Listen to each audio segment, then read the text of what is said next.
piriformis, very easy. Content of the lesser scatic foramen don't cross the foramen as piriformis muscle, but cover around the bone, like my hand, please, around the bone, and go inside. From outside, it's go inside and close here, foramen obturatorium, obturator foramen close inside, and we call it musculus obturatorius internus, internal obturator muscle. And the obturator internal muscle don't cross lesser scatic foramen, but it is its wall. And the last little slit for the nervovascular bundle. Total, we have 1, 2, 3 foramens. Suprapiriformis, infrapiriformis in borders of greater scatic foramen, and the single lesser scatic foramen. Please, you can see it here, yeah, but with vessels. Many vessels in the lateral fat space of the second floor of the pelvis.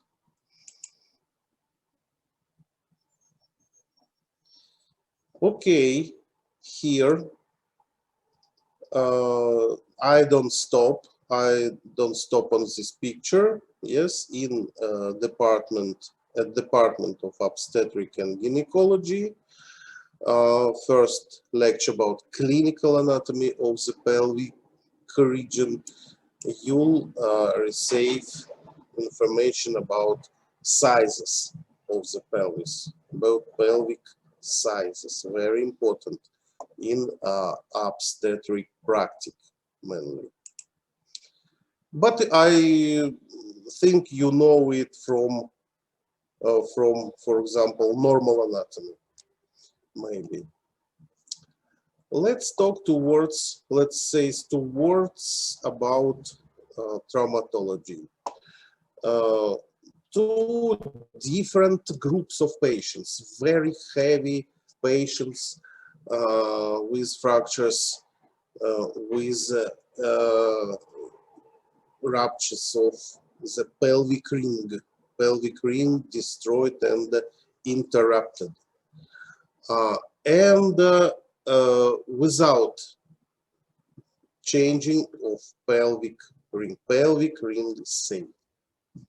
For example, present line of fracture of iliac bone, yeah, separately without damage of the pelvic ring. First. Second one, without damage and with damages of internal organs. It is complications, yeah.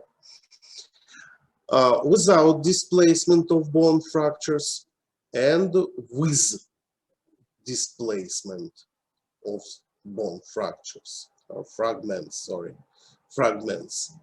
Fractures with displacement of bone fragments. Closed if without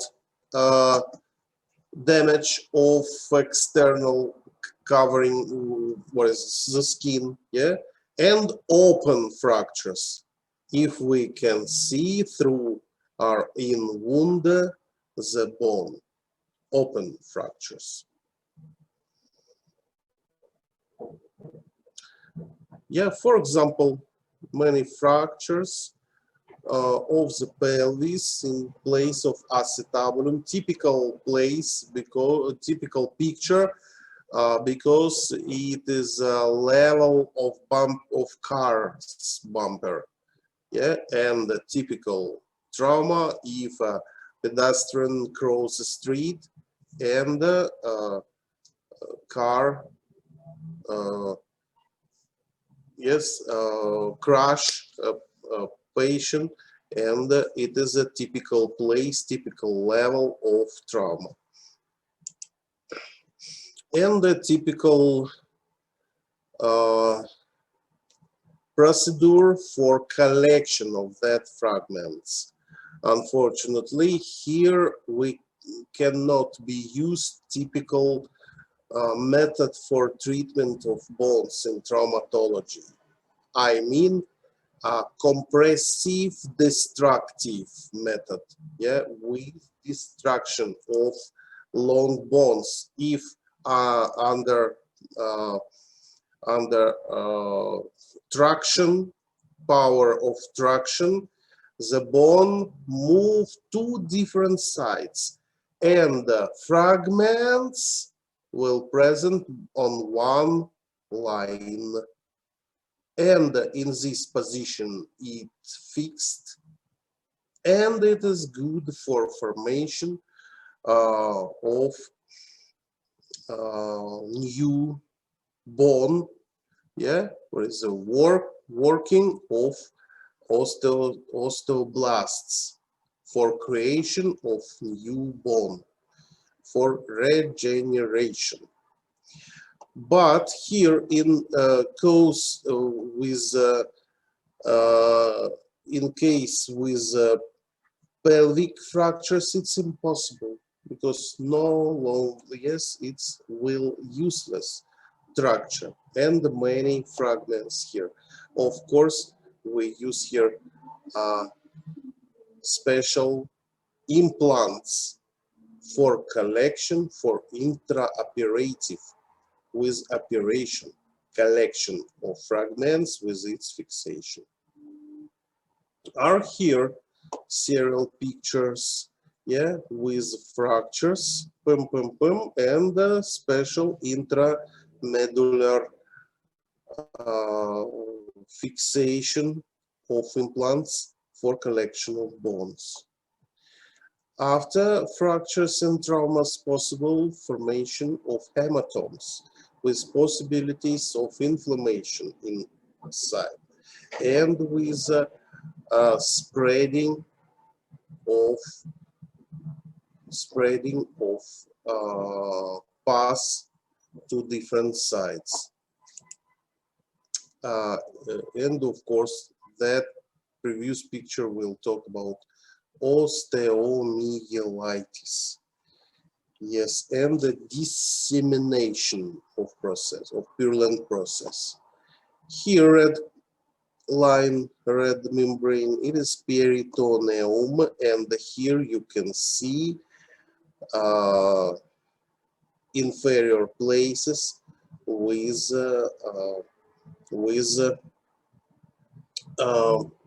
pouches, with Douglas pouches, anterior and posterior. But before it, let's make a general picture. Yes, but here, yes, you can see, and on this picture, possible migration, directions of migration of pathologic substrates. After appendectomy, in patients with pelvic peritonitis, with ruptures of parenchymatous organs with intra-abdominal bleedings, of course, possible different vectors of spreading of pathologic substrates. But I'd like to stop on general scheme with handmade pictures. Let's take our pens, and let's show it. Of course, in frontal plan, we show it in frontal plan. It is abdomen, generally, as maybe abdominal wall.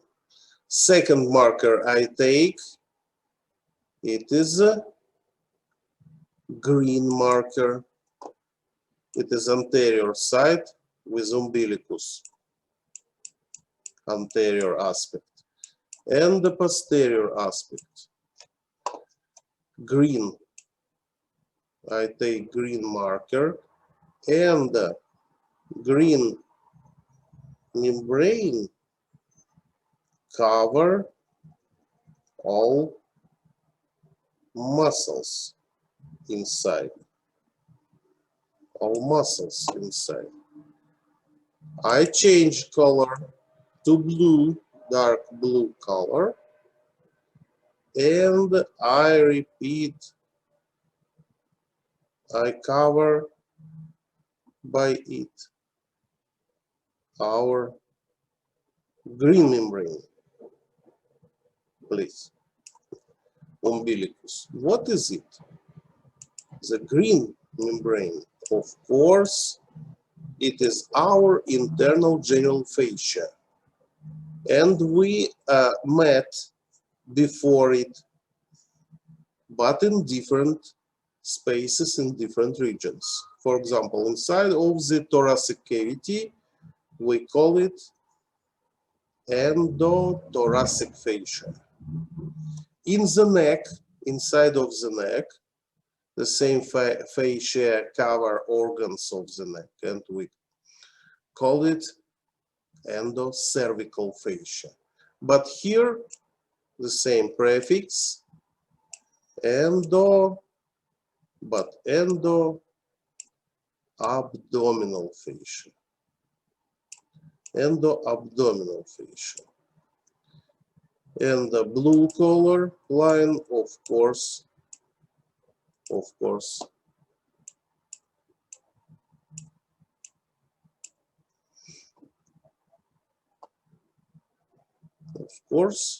parietal peritoneum. The space between it, of course, we'll study in cycle, yeah, in this semester, behind the peritoneum. Of course, we call this space between parietal peritoneum and endoabdominal fascia. Behind. Retroperitoneal space. Behind is retroperitoneal space. What about pelvis? Today we talk about it. Yeah, we know what is in the abdominal cavity.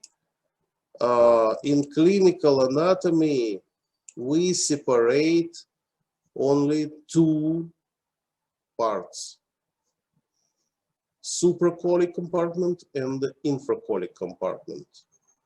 But in normal anatomy, first year, how many parts of the peritoneal cavity we study?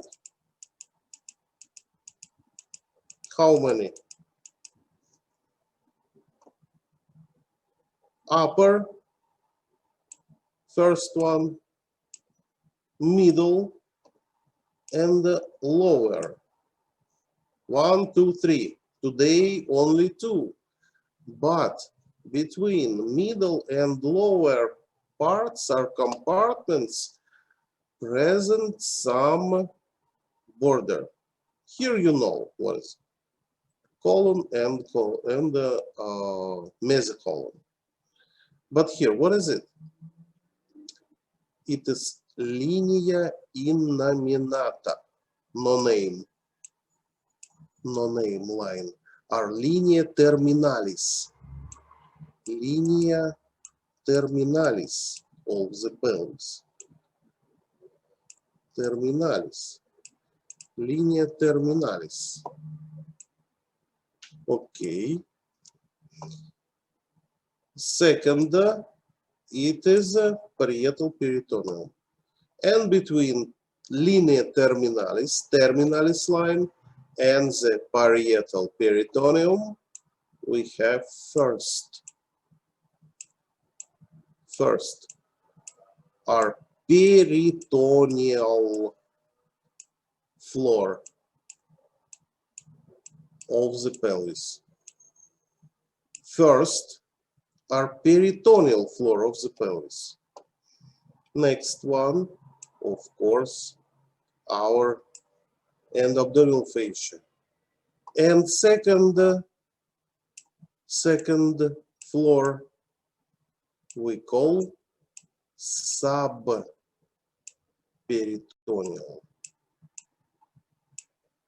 floor of the pelvis. Subperitoneal floor of the pelvis. Here we have the skin of the perineal skin, and distance are soft tissues layers between the end-abdominal fascia and the skin of perineum we call as a third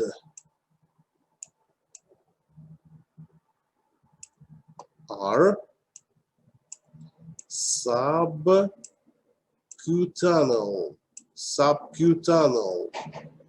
floor of the pelvis. Subcutaneal floor of the pelvis.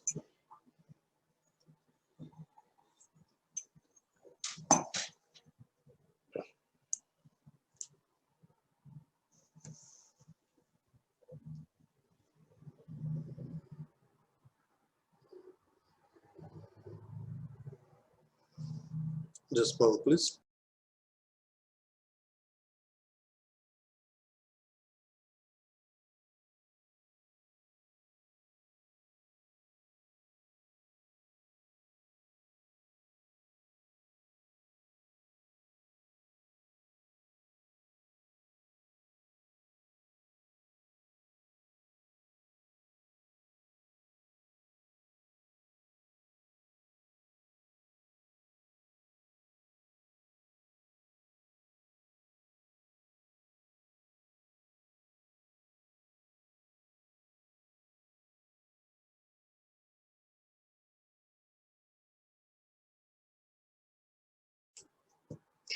Okay, let's continue. Here, maybe you have some questions. Doctors, if you understood this scheme, separations of spaces, its limitation, parts of the pelvis limitation, it is very good donation for you, yeah, very good help to you for understanding of topography of the human body and the pelvis too. Is it clear or not? Tell me, please. Yes, sir, clear. Orders, yes, different levels, different layers, different floors. And here as a pie, yeah? First floor, second floor, third floor. And structures, membranes maybe, which limited each level. But first level is a special, because here no some full stuff, because it is part of the peritoneal cavity, and the pelvic organs look up and the present situation situated inside of the pelvic cavity.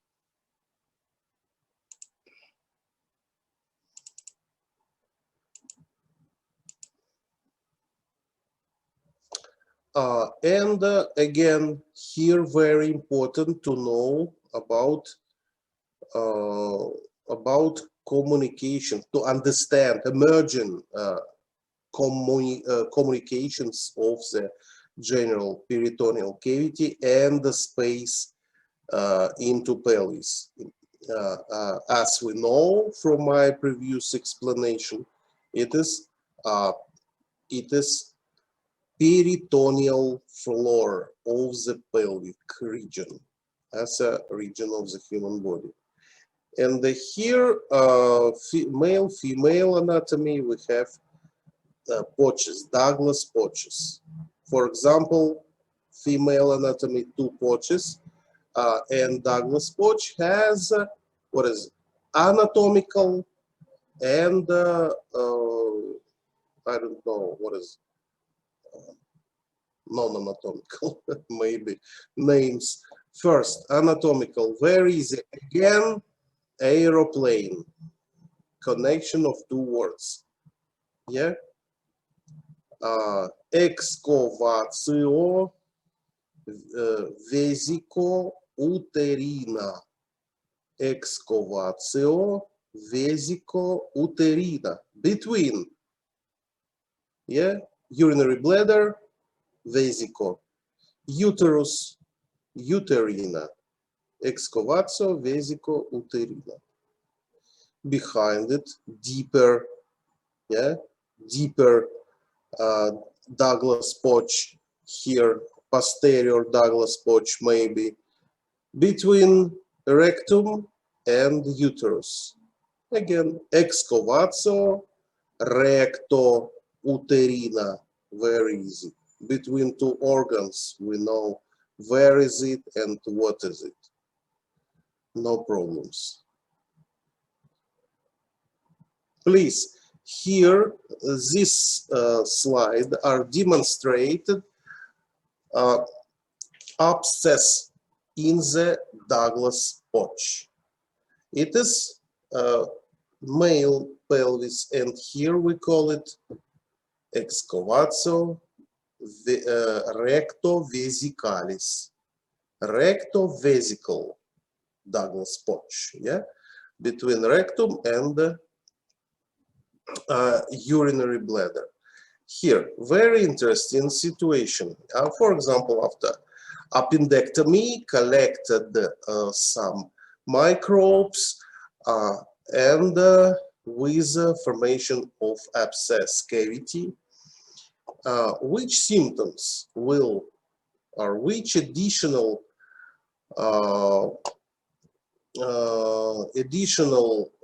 feelings will have patient with Douglas-Koch abscess?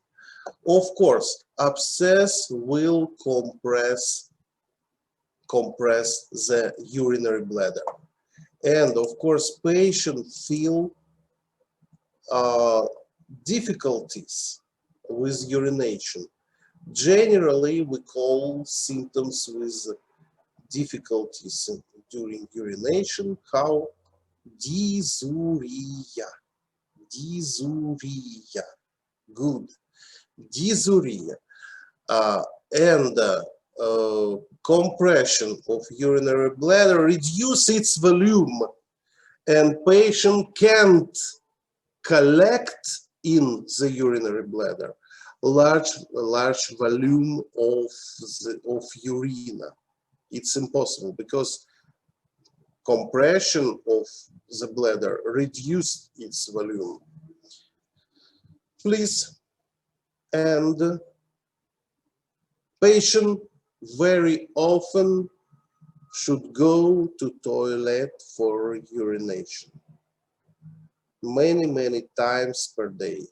And of course, it is symptom of Bliss and Douglas-Koch abscess too. More painful or painless will process of urination. Of course, painful because the urinary bladder change during urination, position of the abscess cavity, and it is sometimes is painful. And here you can think special pathognomonic dynamic of the pain for Douglas-Koch abscess. Imagine, please, the full bladder, when it's full, maximally compressed the abscess cavity, and the compression give fixation of the abscess cavity, and in quite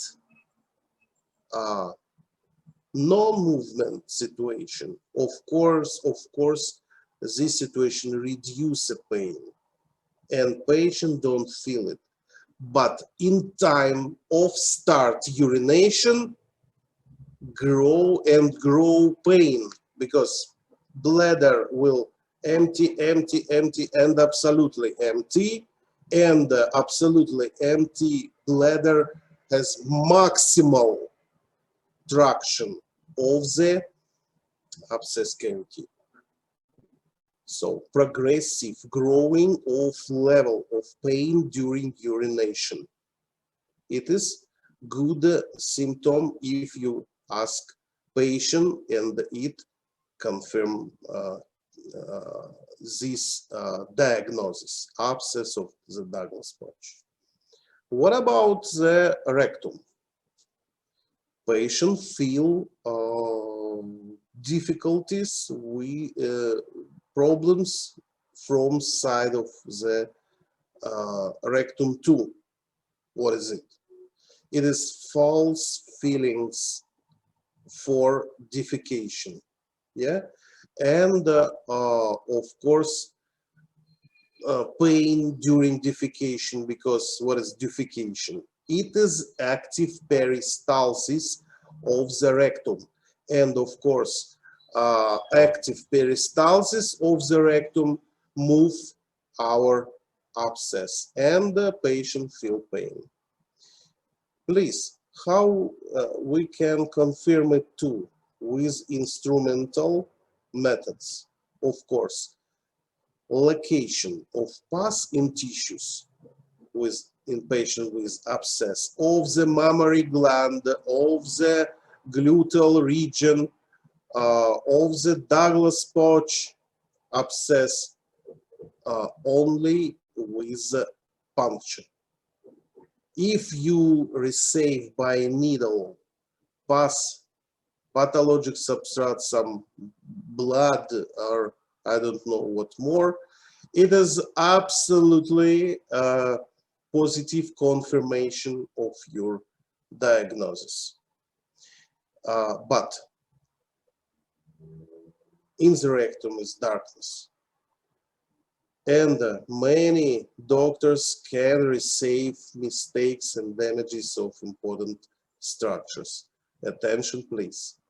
All dangerous manipulations, punctures to perform, please, only under visual control. Only under visual control. In reflectors, after divulsion of anus, after retraction, yes, in under visual control, you can feel by finger place of fluctuation. Where is maximal fluctuation? Under your finger in under visual control, punctured, please, for prevention. And here you can see a possible and the treatment through our transrectal access using through rectum, please. You can puncture it and you can cut it, and after sanation, you can put and fix drainage tube into the Douglas pouch abscess cavity. For female pelvis, you can Douglas pouch abscess drainage through posterior fornix, yes, of the through the dome of posterior fornix of the vagina.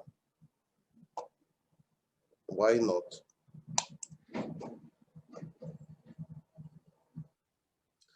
Accesses to organs of the pelvis. First, of course, laparotomic accesses. Extra внебрюшные, excuse me, please. Extra peritoneal, yeah, laparotomy. What is it? It is transperitoneal accesses, and extraperitoneal accesses to the organs of peritoneal cavity. How it is? Incision of abdominal wall, for example, and separation of the peritoneum from organs. Yeah. For example, extraperitoneal cesarean section, extraperitoneal, after separation of peritoneum without entrance into peritoneal cavity. Transperitoneal laparotomy are laparotomic incisions, laparotomic accesses, and extraperitoneal accesses without entrance into the peritoneal cavity. Here, perineal through perineum, transrectal, we saw it, yeah, transrectal through rectum, and the second one, transvaginal accesses, transvaginal and transrectal accesses. And of course, endoscopic accesses, very popular today. Our previous lecture we saw. Please, laparotomy, very easy, lower midline laparotomy. Cherny here in Cherny, and the most popular in gynecology access is a Pfannenstiel access. Inferior midline laparotomy, tell me please which mistake you can see here on this picture.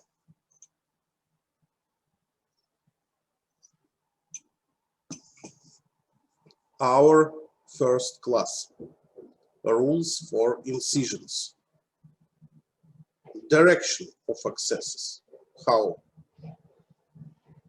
From more dangerous region to lesser dangerous region. Of course, if in comparison of umbilical side, umbilical part, and inferior part where is a urinary bladder situated, of course, this place, inferior place, will more dangerous and will start not from up to down, not from up, will start from inferior side and will cut it to up, yeah. It will more safe technique, because here you can cut, you can destroy the urinary bladder if you go to down. Again, inferior midline laparotomy, why not? What is more? Of course, Czerny's method. It is horizontal line for incision, horizontal incision, the skin and subcutaneous fat, incision horizontal line, anterior wall of the aponeurosis of the rectus abdominis muscle, section of the rectus abdominis muscle in transverse direction, and opening of the peritoneal cavity, cutting of the peritoneum. Horizontal incision. What is good for muscle or for patient? The more cosmetic effect, horizontal incision of the skin. But disadvantage, of course, yeah, what is very more traumatical, very traumatical, yeah, because during access we must cut what is transverse musculus rectus in transverse direction. Goodnesses, advantages of two previous accesses are collected Pfannenstiel method. Pfannenstiel method.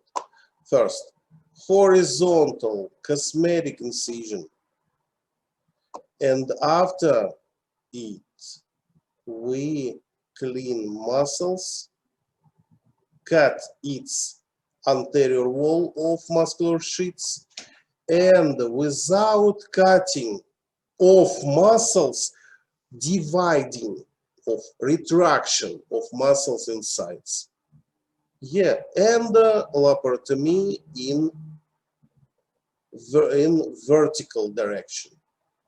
And of course, you can say this access from a different group, which we call special group, we call changing accesses. As access Volkovich-Diakonov's for appendectomy, for example, and Pfannenstiel, it is changing access. When we, during incision, we change direction of incision, but how? Not on surface, not in 2D plan, but in layers. Different layers we cut in different direction. The skin and subcutaneous fat and aponeurosis we cut in transverse direction. But muscles we divide, and the peritoneum we cut in vertical, longitudinal direction. Pfannenstiel, changing access. Second level of the pelvis is a subperitoneal floor. Second, subperitoneal floor.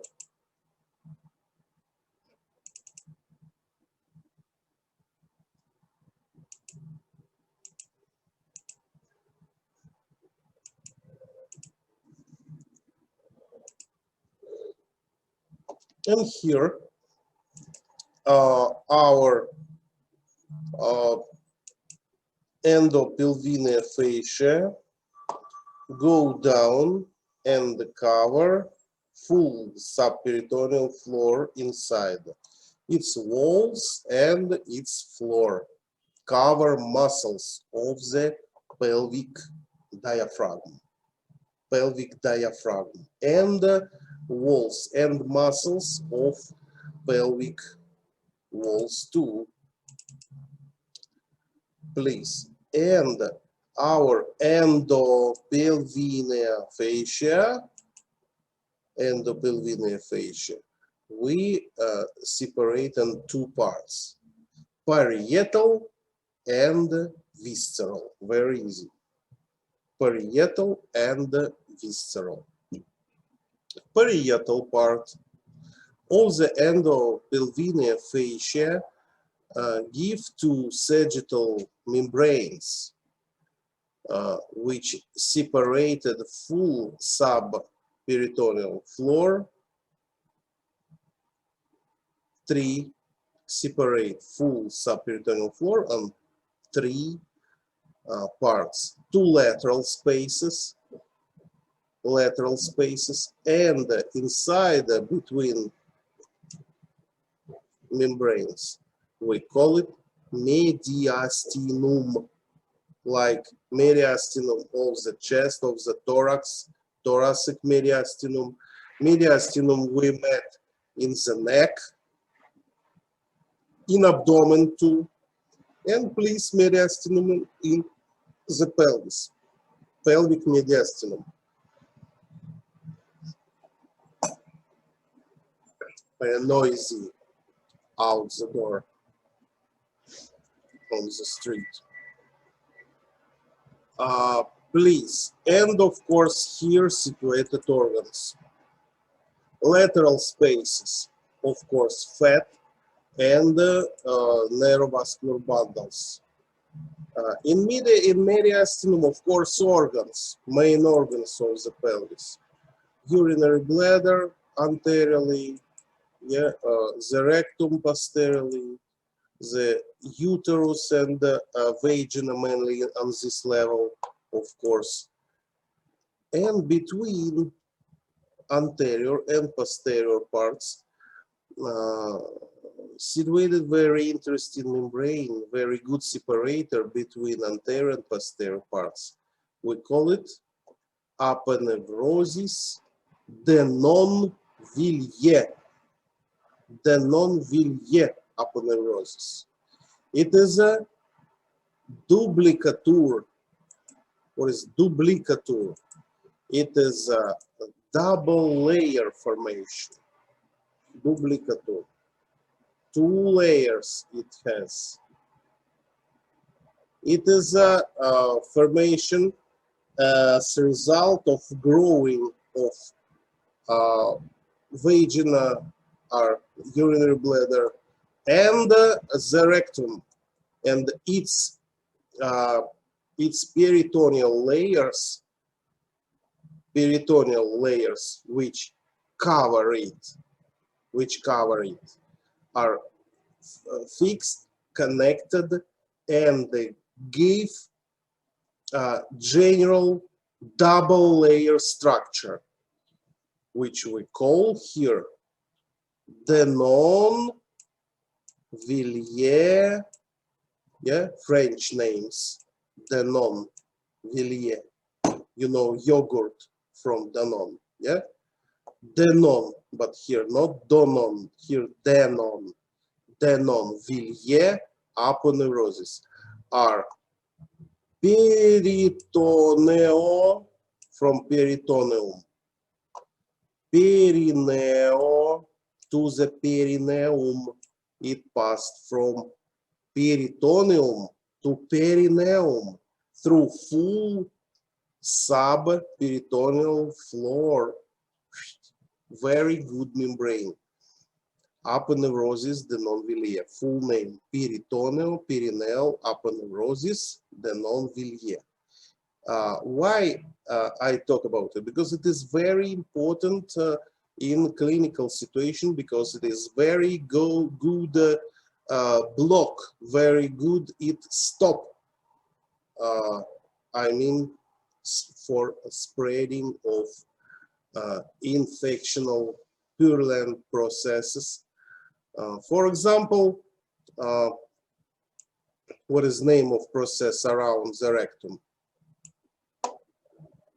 Paraproctitis, and the location in second floor around the rectum of some abscess we call pelviorectal.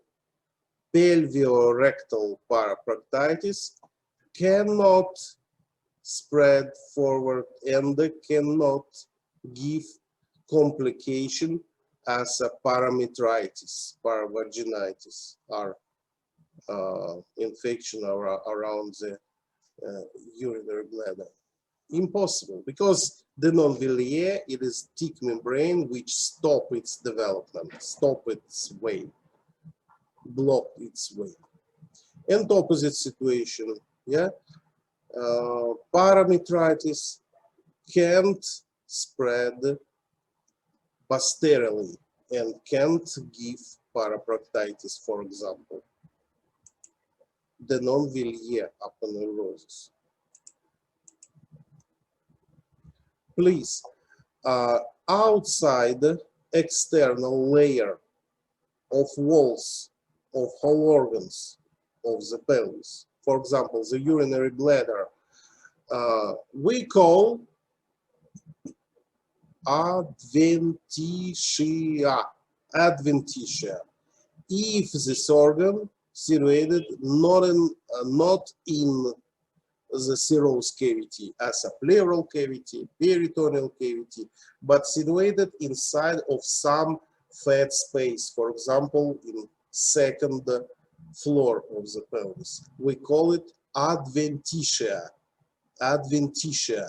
It is a connective tissue membrane as a carcass, external skeleton of vessels, whole organs as a urinary bladder and the intestine, for example.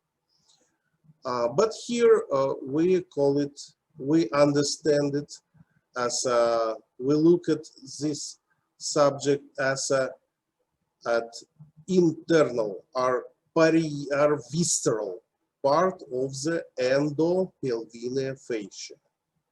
I memorized my previous idea. What is our endopelvic fascia?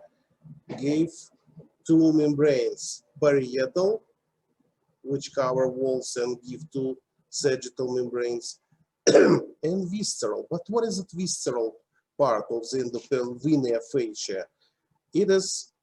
It's adventitia of organs. Adventitia of organs are capsule, for example, prostata. Prostata, capsule of prostata made by visceral part of the endopelvic fascia. What is it? Capsule of prostata are capsule Pirogov's retia. Pirogov's retia capsule. It is visceral part of the endopelvic fascia. Very easy. What is it? Amusa capsule. Capsula amusa or adventitia of the rectum. It is visceral membrane of the endopelvic fascia. Very easy answered. Of course, ligaments of the uterus you must know. I don't stop here. Special its positions. But on spreading of infections, I'd like to stop because some students don't understand it. Let's take, I don't know which color, which different color. Let's take green, yeah, green, like pus. For example, after fracture, after damage, trauma in the lateral fat space of the second floor, present phlegmon or abscess. Which vectors of development of process and spreading of infections can be determined here? Of course, before it, you must remember, you must recollect vessels which passed through this space. Let's start. The abdominal aorta give two branches, yeah? General or common iliac arteries. Common iliac arteries give two branches again. First branch continue to legs. It we call femoral artery. After exit through foramen under the inguinal ligament, which foramen?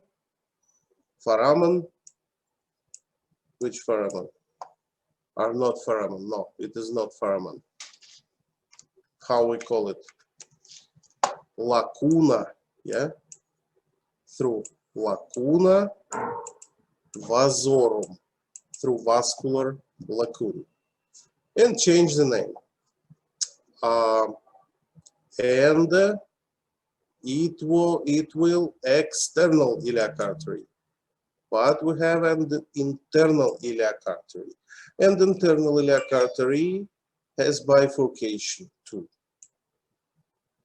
First branch for supplies the walls, muscles, bones of the pelvis. And we call it parietal branch. And the two organs, of course, we have for nutrition, blood supply, and oxygenation of organs of the mediastinum, to mediastinal organs of the pelvis, to uterus, uteral artery, yeah, superior artery of the rectum. Yeah, it is visceral branch of the internal iliac artery. Please, it is full information, full enough information. Let's look at this from position of spreading of infections. Again, from A, yeah, to B point, direction, explorer, and mid station, our canal, our way, yeah. Okay, from, I don't know, from Paris, we will go to London, yeah. From Paris, we'll go to London. What is direction? To western direction. Western direction. By car, yeah, by car, by car, or by train, yeah, by train, by railway, through channel under La Manche, yeah, you know. It is full explanation how we'll go from Paris to London. Good. And here, let's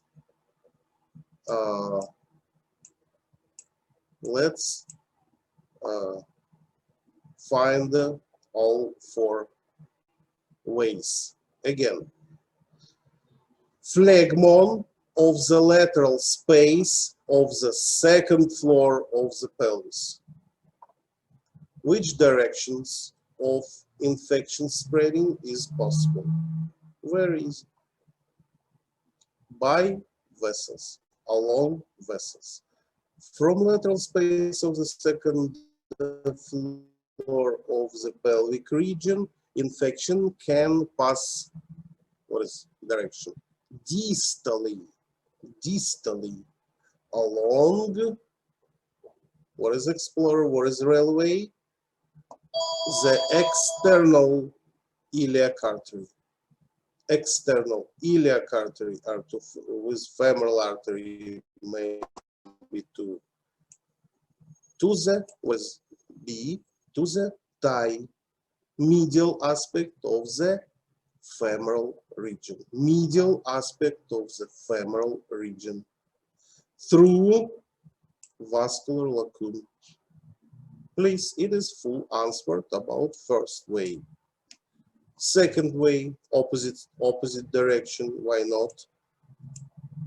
From the second floor lateral fat space, infections can spread proximally along general or common iliac artery. Here no special foramen and no special canal, and you don't call it. Second direction. Third direction, please. Medially, it can spread to the point B, place B, to the mediastinum of the pelvis, to the pelvic mediastinum. Two spaces around the pelvic mediastinum organs, medially, yeah, along branches of internal or visceral branch of the internal iliac artery.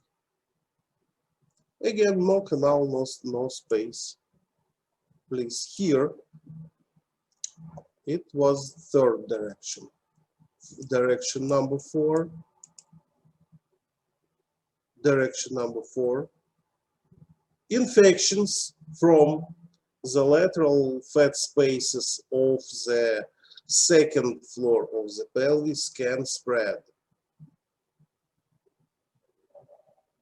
outside or posteriorly laterally. Yeah.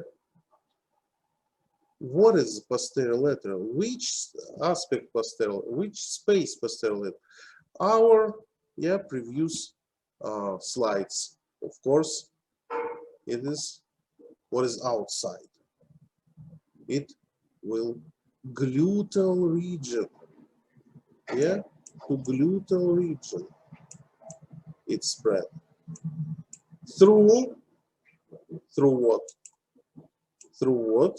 It's possible through the greater sciatic foramen,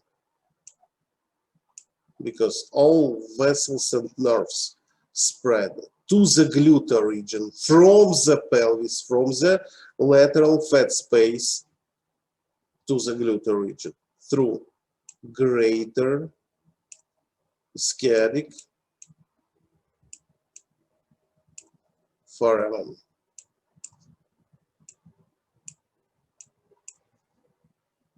Greater sciatic foramen. Please welcome 4 ways for exam explanation. Okay.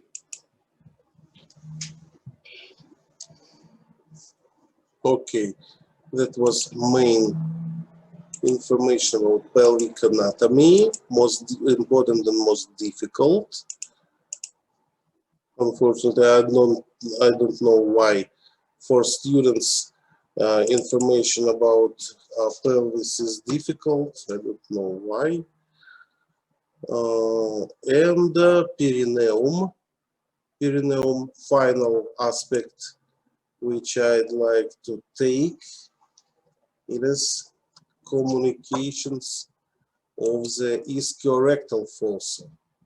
We'll discuss it, of course, and at practical skills. Please, ischiorectal fossa. I don't stop on its borders, its walls.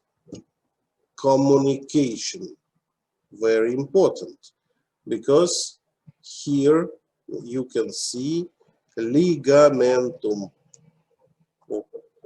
sacro, it is medially sacrotuberal ligament, and under sacrotuberal ligament we have way to the gluteal region.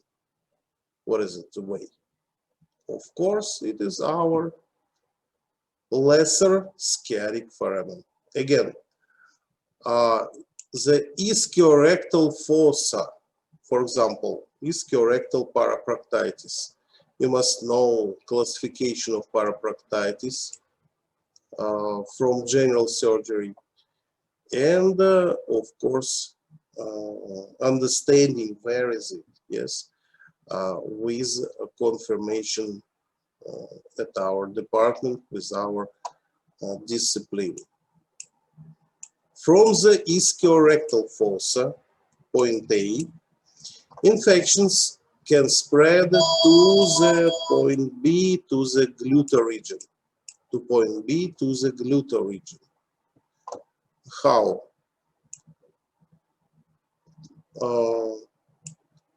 Posteriorly and superiorly. Posteriorly and superiorly. Along, what is explored of infections? Again, special neurovascular bundle. What is its name? Its name is pudendal bundle. Pudendal bundle. Through pudendal, along the pudendal bundle. Through